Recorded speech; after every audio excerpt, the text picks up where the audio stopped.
আমরা জানি মৃত ব্যক্তিকে কবরস্থ করলে মুনকার নাকির ফেরেশতারা জিজ্ঞাসাবাদ করেন।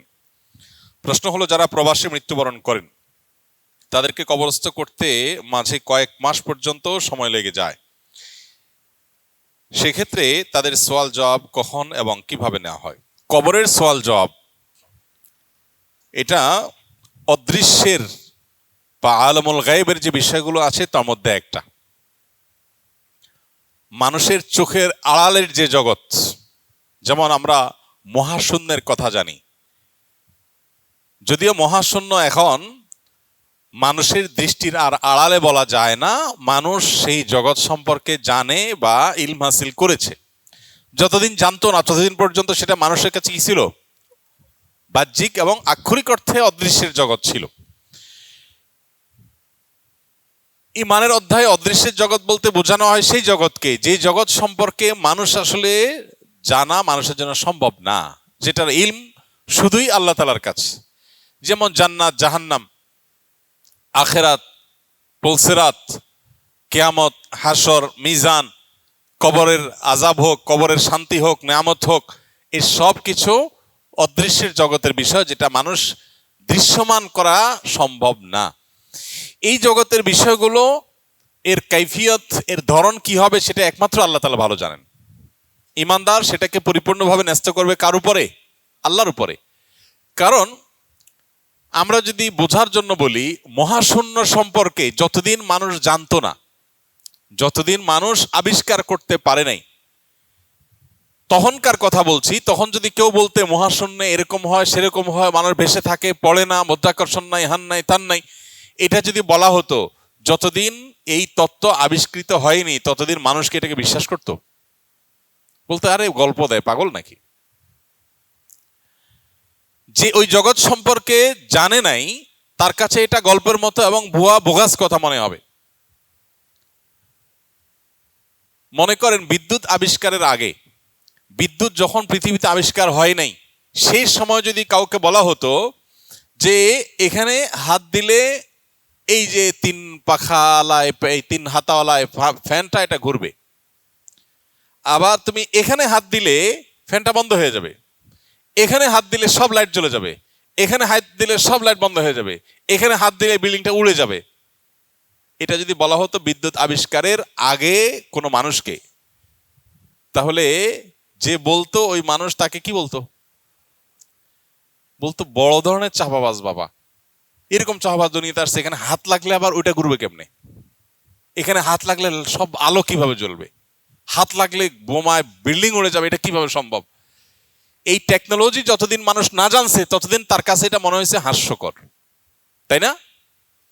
কোরআনের আয়াত তেলাওয়াত করে ফু দিলে এটা শিফার কাজ দেয়।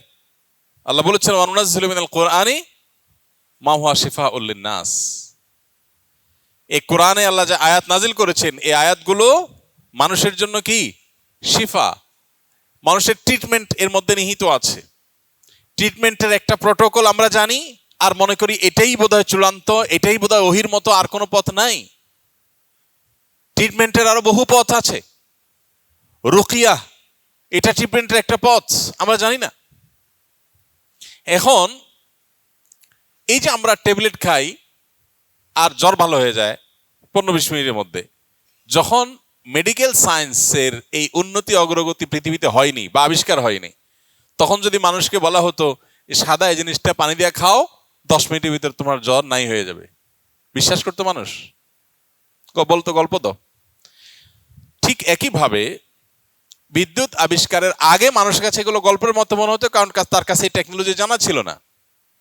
এখন ভয়েস কমান্ডের যুগ আসছে, মানুষ মুখে কোনো কিছু বললে যদি বলা হয় মোবাইল 2 হাত দূরে, হাই শ্রী কলমুক, হাই গুগল কলমুক, হাই গুগল আমাকে এই লোকেশন দাও, সাথে সাথে সে দূরে আছে, সে আমার কথা শুনতেছে, সে মানুষ না, শুনে আবার কাজও করতেছে। ভয়েস কমান্ডে যখন এত কিছু করা সম্ভব, তাহলে কোরআন আয়াত পড়ে ফু দিলে রোগ ভালো হইতে সমস্যা কি? মানুষ যখন কোনো টেকনোলজি না বুঝে তখন তার কাছে এটা হাস্যকর মনে হয়। আমাদের যে সমস্ত নাস্তিক বন্ধুরা বা যে সমস্ত অবিশ্বাসী মানুষেরা, তারা আলমুল গায়েব সম্পর্কে না জানার কারণে তার কাছে মনে হয় আর এগুলা গল্প। তাদের বিষয়টা অনেকটা এরকম, আন্নাসু আদা উল্লিমা জাহিলু, মানুষ যে সম্পর্কে জানে না সে সম্পর্কে সে শত্রুর মতো আচরণ করে, বিরোধিতা করে, কারণ সে জানে না।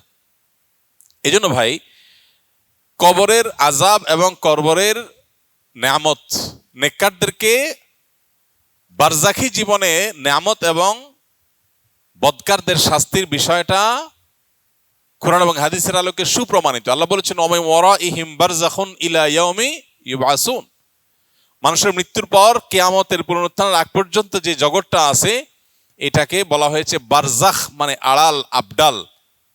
এই বারজাখী জীবনে কেউ কবরে থাকতে পারে, কেউ মৃত্যুর পর ফ্রিজে থাকতে পারে, কেউ বাঘের পেটে খাদ্য হয়ে যেতে পারে, কেউ আগুনে পড়ে ছাই হয়ে যেতে পারে, কেউ পানিতে ডুবে পচে গলে মাছের পেটে চলে যেতে পারে। যার ধ্বংসাবশেষ যেখানেই যাক না কেন, সেখানে সে অবস্থায় তার বারজাখে, আলমে বারজাখে বা মৃত্যু পরবর্তী জগতে সে প্রবেশ করে গেছে।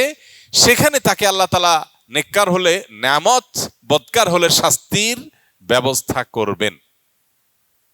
এখন আপনি বলবেন, বুঝলাম কবরে দিলে সেখানে কবরে মাটির নিচ দিয়ে ফেরেশতারা এসে কিছু একটা করবে টরবে, কিন্তু ফ্রিজে রেখে দিছে লাশ, এখানে কি করবে? ফ্রিজে রেখে দিছে লাশ, এখানে কি করবে? ওই যে টেকনোলজির ব্যাপার একটু আগে বললাম, আপনার কাছে তো টেকনোলজি জানা নাই, যার কারণে আপনি বুঝতেছেন না কিভাবে হবে। অদৃশ্যের জগতে ফেরেশতা আসছে, কি করছে না করছে আপনি দেখছেন, লাশ হইয়া আছে, লাশের কি হচ্ছে সেটা আপনি বুঝতে পারছেন না, আযাব হচ্ছে নাকি নেয়ামত হচ্ছে।